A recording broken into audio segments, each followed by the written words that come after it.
Hello friends, welcome to my YouTube channel. दोस्तों, उम्मीद करता हूँ आप सभी अच्छे होंगे। आज की इस वीडियो में हम बात करने वाले हैं विकास के आधार की तथा विकास के सिद्धांतों की, कि विकास के कौन कौन से आधार हैं, वो बालक के विकास को किस प्रकार से प्रभावित करते हैं, तथा सिद्धांतों की कि उन सिद्धांतों के अकॉर्डिंग कि विकास किस प्रकार से प्रभावित होता है। दोस्तों, पिछली क्लास में हमने जाना था कि वृद्धि और विकास को, कि वृद्धि और विकास हैं वो उन दोनों में क्या डिफरेंसेस हैं, तथा विकास की क्या क्या अवस्थाएं होती हैं, शैशवावस्था, बाल्यावस्था, किशोरावस्था, और उन सभी की विशेषताओं को भी अच्छे से हमने डिस्कस किया था। यदि आपने पिछली क्लास अभी तक नहीं देखी है तो प्लीज़ उसे आप ज़रूर देखें, लिंक उसका डिस्क्रिप्शन में दिया गया है। तो दोस्तों, आज की क्लास को जारी करते हैं। विकास विकास के आधार क्या होते हैं। दोस्तों, पिछली क्लास में मैंने बताया था विकास, जो बालक का विकास होता है वो हमारी अलग अलग उम्र पे अलग अलग अवस्थाएं, जैसे 0 से 6 वर्ष तक हमारी शैशवावस्था है, उसी प्रकार से अन्य अवस्थाओं के बारे में हमने बताया था। अब वो अवस्थाएं या विकास हमारा किस प्रकार या किस चीज़ पे आधारित होता है, तो उसकी आज हम बात कर रहे हैं। तो दोस्तों, जो विकास होता है हमारा वो मुख्य रूप से दो चीज़ों पर डिपेंड है। पहला आनुवंशिकता, दूसरा वातावरण। अब दोस्तों, आनुवंशिकता आनुवंशिकता होता क्या है उस पर बात करते हैं। जो हमारा विकास है वो दो चीज़ों पे डिपेंड करता है, आनुवंशिकता और वातावरण पे। लेकिन आनुवंशिकता होता क्या है उसको भी जानना जरूरी है। तो दोस्तों, आनुवंशिकता क्या है उस पर बात करते हैं। आनुवंशिकता आनुवंशिकता को वंश परंपरा, वंशानुक्रम, पैतृकता आदि नामों से भी जाना जाता है। इसे इन नामों से भी जाना जाता है। अब मैं इसको आसान भाषा में बताता हूँ। आनुवंशिकता मित्रों हमारे होती है कि माता पिता के लक्षणों का, जो पेरेंट्स होते हैं उनके गुणों का आने वाली जनरेशन या उनकी संतानों में ट्रांसफर होना। जो माता पिता के गुण हैं वो गुण उनके बच्चों में पाए जाएं, वही आनुवंशिकता कहलाती है। अब बात करते हैं इसके जनक कौन है। जो हमारा आनुवंशिकता है उसके जनक कौन थे दोस्तों? Sir Gregor John Mendel. तो दोस्तों, हमने बताया आनुवंशिकता क्या होती है, और जब आनुवंशिकता का अध्ययन किया जाता है तो वो हमारे आनुवंशिकी हो जाता है। तो दोस्तों, इसके जनक थे हमारे सर ग्रेगर जॉन मेंडल। इन्होंने किस पर प्रयोग किया था? मटर के पौधे पर। दोस्तों, कई बार पूछा गया ये क्वेश्चन कि जो मेंडल थे उन्होंने किस चीज़ पर प्रयोग किए थे, तो ये दोस्तों मटर के पौधे पर। ये नोट कर लेना आप। अब बात करते हैं जिस बच्चों में लक्षणों का वितरण। जैसे मैंने आपको बताया था आनुवंशिकता क्या होता है, माता पिता के लक्षणों का बच्चों में जाना ही आनुवंशिकता कहलाया। अब वो लक्षण बच्चों में जा कैसे रहे हैं, तो उनका जो रेशियो रहेगा उन पे बात करते हैं। तो दोस्तों, देखते हैं। माता पिता के गुण 1/2, दादी नाना नानी के गुण 1/4। जो दोस्तों बच्चे में गुण पाया जाएगा वो 1/2 मीन्स आधे गुण तो माता के पाए जाएंगे, आधे गुण पिता के पाए जाएंगे। वहीं अगर नाना नानी या दादा दादी की बात करें तो वो 1/4 उनका रेशियो रहता है। 1/2 जो हमारा, जैसे कोई बच्चा है तो उसका आधे आधे तो माता पिता के, और 1/4 1/4 मीन्स 25% नाना नानी के। अब आप सोच रहे हो कि 1/2 तो पूरा हो गया, लेकिन नहीं। यदि माता पिता की अगर बात करें तो माता पिता में तो बाबा, जो हमारे दादा होंगे, उनके लक्षण आएंगे। इस तरीके से ये हिस्सा बनता है दोस्तों। अब बात करते हैं मनुष्य के गुणसूत्र की। दोस्तों, जो लक्षण हमारे एक जनरेशन से दूसरी जनरेशन में जाते हैं वो गुणसूत्रों की मदद से ही जाते हैं। दो, उनकी संख्या कितनी होती है मानव शरीर में? 23 जोड़े। अब 23 जोड़े हम जानते हैं, एक जोड़े में कितना? 2, तो 23 दूनी 46। तो दोस्तों, मनुष्य में गुणसूत्रों की संख्या कितनी होती है? 46। तो दोस्तों, जो हमारा XX, जो हमारे गुणसूत्र होते हैं उन्हें XY में रिप्रेजेंट करते हैं। तो दोस्तों, जब XX का जोड़ा बनता है हमारा, मैंने भी आपको बताया था जो गुणसूत्र होते हैं वो जोड़ों में पाए जाते हैं, पेयर्स में। तो दोस्तों, जब XX का पेयर बनेगा तब तो हमारा लड़की होगा, और जब वही X और Y, एक X का एक Y का गुणसूत्र का जो पेयर होगा वो हमारा लड़का होगा।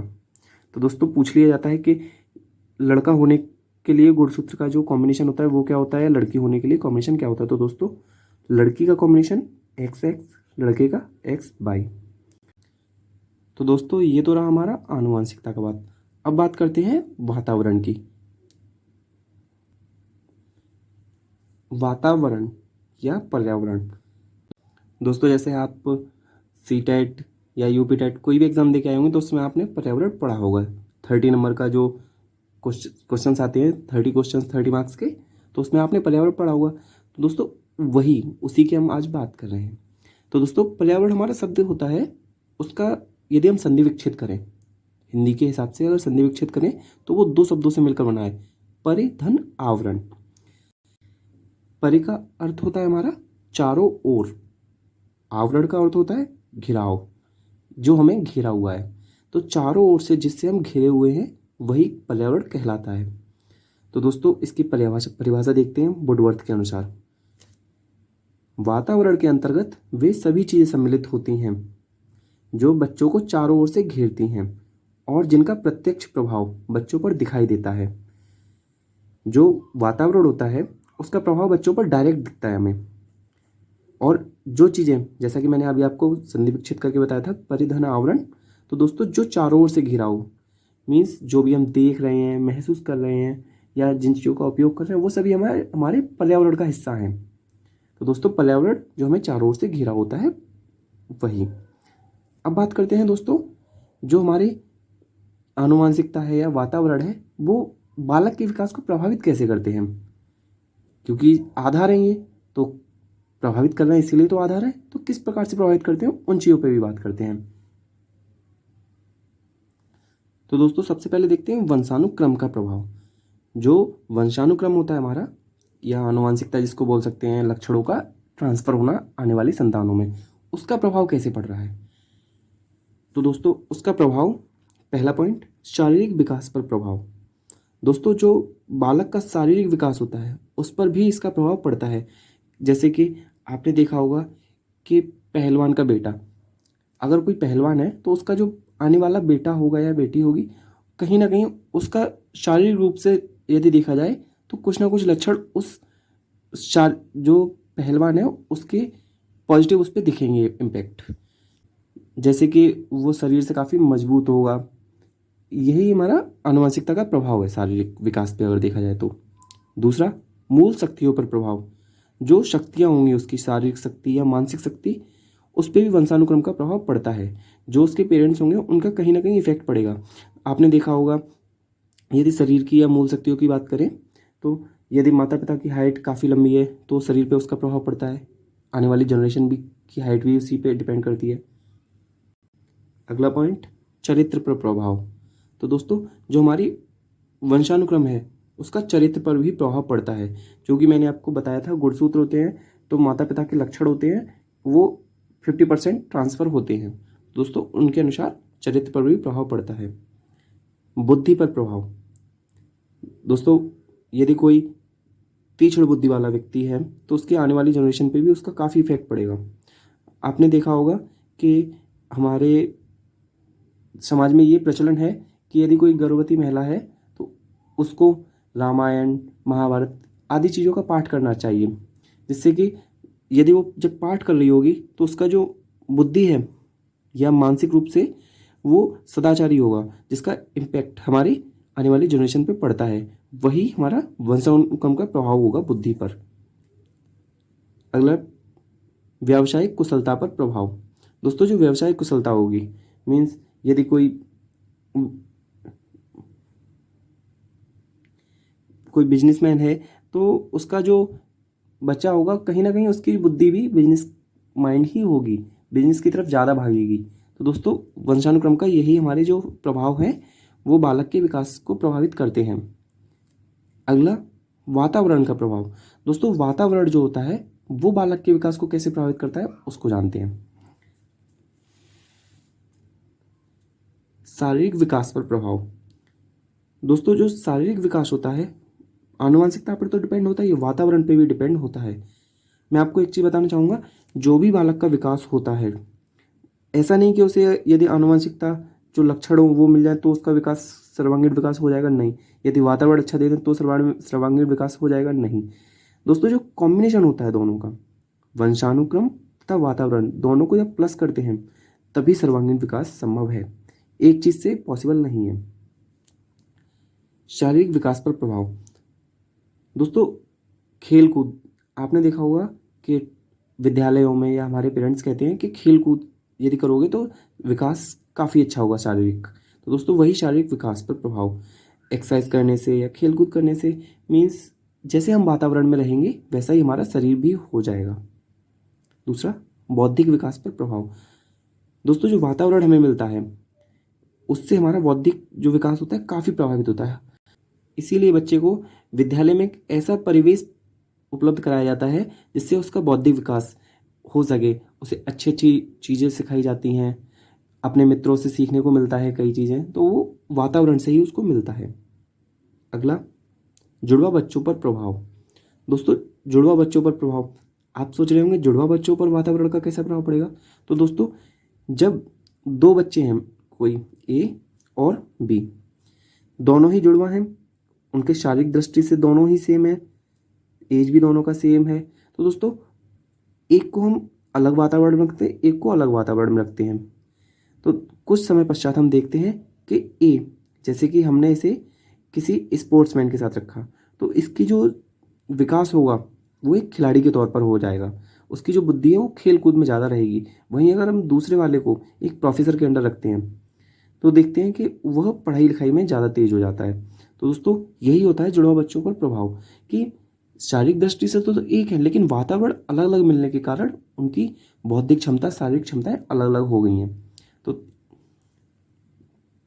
अगला, व्यक्तित्व पर प्रभाव। दोस्तों जो व्यक्तित्व होता है उस पर भी हमारा वातावरण बहुत ज़्यादा इम्पैक्ट डालता है। तो दोस्तों अब हम बात करेंगे बाल विकास के सिद्धांत की।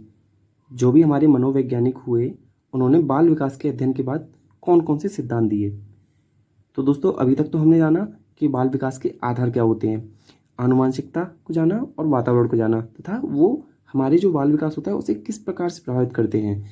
यदि वातावरण अलग हो जाए तो कैसे बच्चे का विकास अलग तरीके से होगा, वहीं आनुवंशिकता पे किस प्रकार से अलग अलग प्रभाव पड़ रहा था। अब बात करते हैं सिद्धांत की। तो दोस्तों जो पहला सिद्धांत है वो हमारा है निरंतरता का सिद्धांत। तो दोस्तों जो निरंतरता का सिद्धांत होता है, जैसा कि नाम से ही समझ में आ रहा है, निरंतरता, कंटिन्यूअस। तो दोस्तों जो विकास होता है हमारा वो निरंतर चलने वाली प्रक्रिया है, ऐसा नहीं कि एक समय पे ये रुक जाए।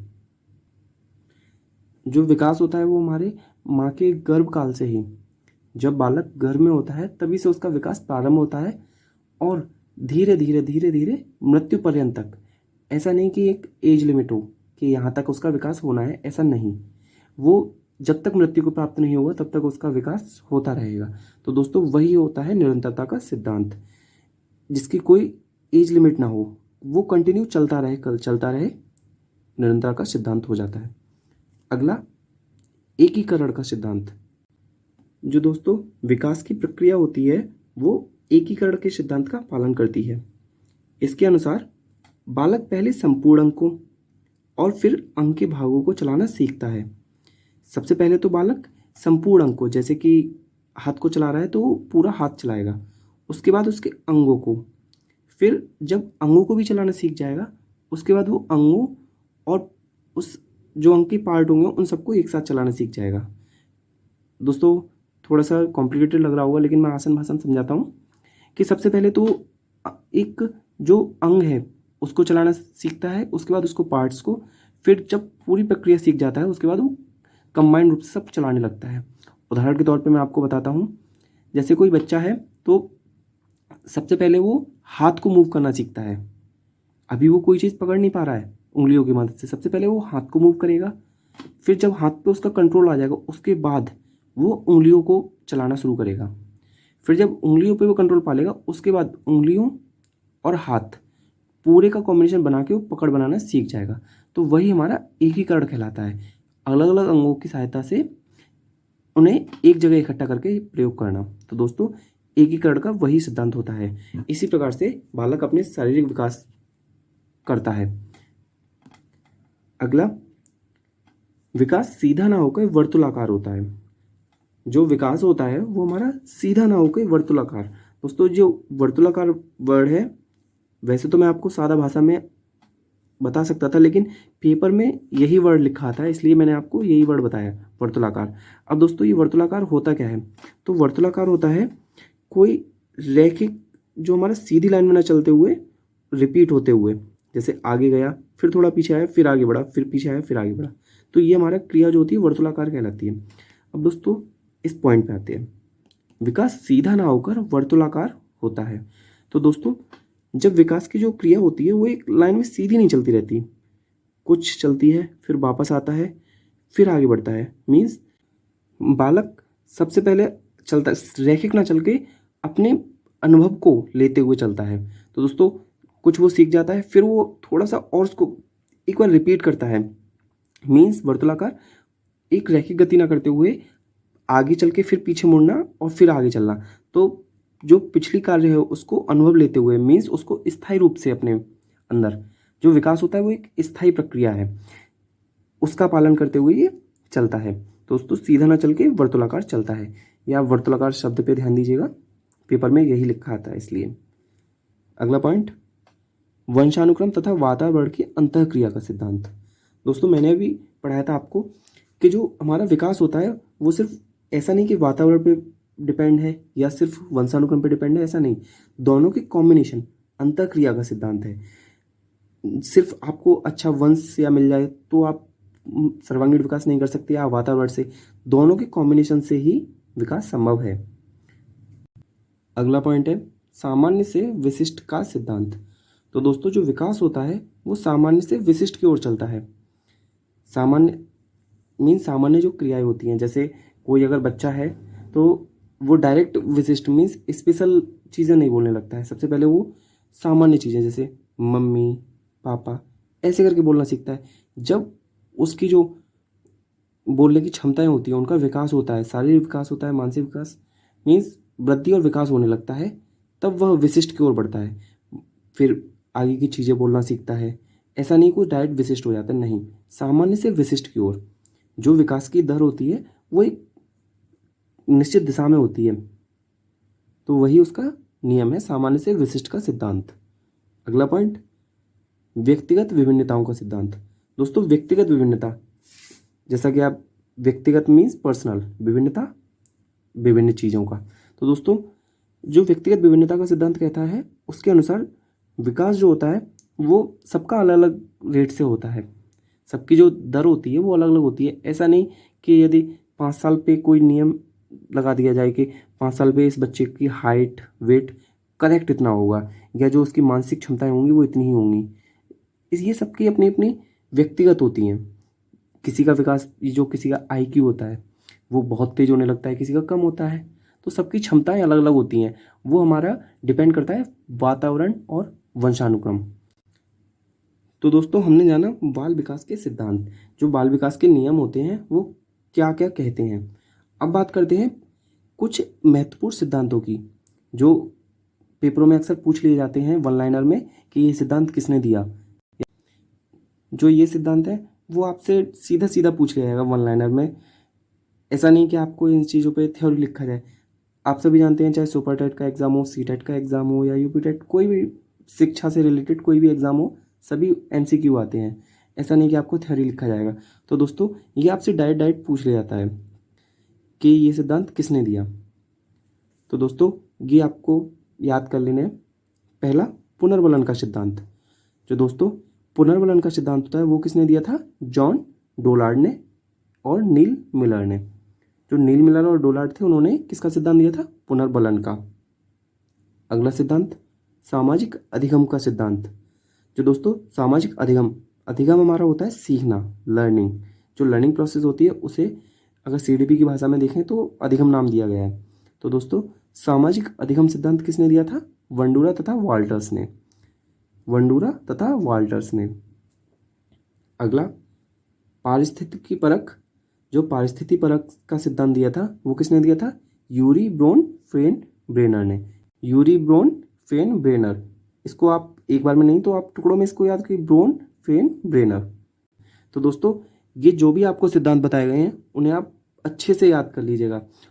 जो ये 3 हैं इनको तो आपको याद ही करना है, और जो मैंने ऊपर सिद्धांत आपको बताए थे इनको आप अच्छे से समझ लीजिएगा, क्योंकि ये सब जो विकास की दरें होती हैं या बाल विकास की जड़ें हैं, ये यदि आप इनके सिद्धांतों को नहीं समझेंगे, इनको आपको नहीं रटना है, इनको आपको याद रखना है। तो दोस्तों इनको आप समझ के बालक की क्षमताएं, पेडागोजी, जो हमारे क्वेश्चंस आते हैं पेडागोजी के, उन्हें आप अच्छे से सॉल्व कर सकते हैं। तो दोस्तों आज की इस वीडियो में हमने जाना बाल विकास के क्या क्या सिद्धांत होते हैं और वो किस किस चीज़ों पर डिपेंड करते हैं। तो अब तक की क्लासों में हमने जो बाल विकास है उसके क्या क्या प्रकार हैं, क्या क्या अवस्था है, उन सभी चीज़ों को जान लिया। अगली क्लास में हम जानेंगे कि जितनी भी क्लासें हो गई हैं उन सभी क्लासेस के जो क्वेश्चंस हैं, जो इम्पोर्टेंट क्वेश्चंस जो पहले पेपरों में आ चुके हैं, सुपर टेट में या सी टेट, यूपी टेट में, उन सभी को डिस्कस करेंगे। मैं दोस्तों आपको जो भी टॉपिक पढ़ाता जाऊँगा 3-4 क्लास मिला के, जो एक टॉपिक ख़त्म होता जाएगा उनके क्वेश्चंस को भी आपको साथ के साथ कराता जाऊँगा, जिससे कि आपको कोई दिक्कत ना हो। क्योंकि बच्चे अक्सर कहाँ परेशान होते हैं कि उन्होंने सीडीपी के जो पॉइंट्स हैं चाइल्ड डेवलपमेंट के, उनको तो रट लिया, लेकिन जो पेडागोजी वाला टर्म है या क्वेश्चंस आते कैसे हैं पेपर में, उनको वो तरीका नहीं पता। तो इसलिए दोस्तों मैं आपको साथ के साथ प्रश्न भी कराता जाऊँगा, जिससे कि आपकी प्रैक्टिस भी साथ के साथ होती जाए। तो दोस्तों अगली क्लास में हम क्वेश्चंस जितने भी पढ़ाए उनके क्वेश्चंस की बात करेंगे, फिर अगला टॉपिक स्टार्ट करेंगे। तो दोस्तों उम्मीद करता हूँ आपको ये वीडियो पसंद आई हुई होगी। यदि पसंद आई है तो प्लीज़ इसे लाइक करें और अपने दोस्तों के साथ शेयर करें, और अगर चैनल पे आप नए हैं तो प्लीज़ चैनल को सब्सक्राइब करें। धन्यवाद।